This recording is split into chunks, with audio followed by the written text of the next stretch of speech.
Hey everyone, if you ever have an unformatted cell that you would like to look like other cells in your spreadsheet, you may want to use the Format Painter tool. I have a few examples here where we have one format on the left in the word format and another format on the right in the word painter. In row 3, they're the same format, they're unformatted, whereas in row 5, we have format bolded and then painter bolded. And if you wanted to bold it, you would probably just hit Control B or select bold up at the top, since there's only one change you have to make.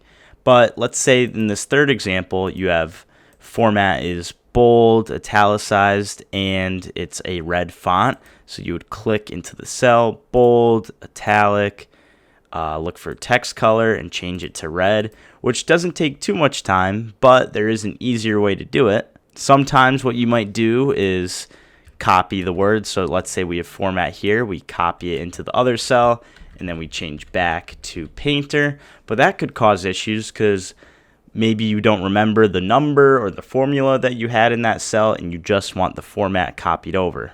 And then you might have a cell like this one where it's yellow with a red font and outlines, bold, italicized. There are a lot of different formats that you don't want to have to manually copy because you might get it incorrect.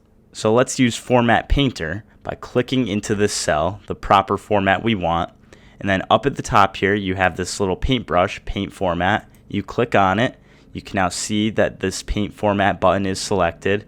And then when we click on Painter in cell D11, we still get the word Painter, but with a completely new format. And that's basically it. The Format Painter is a great tool, and it should save you a lot of time in your spreadsheets. So I hope you learned something from this one. If you did, feel free to leave a like and subscribe if you have not yet already. Thanks for watching.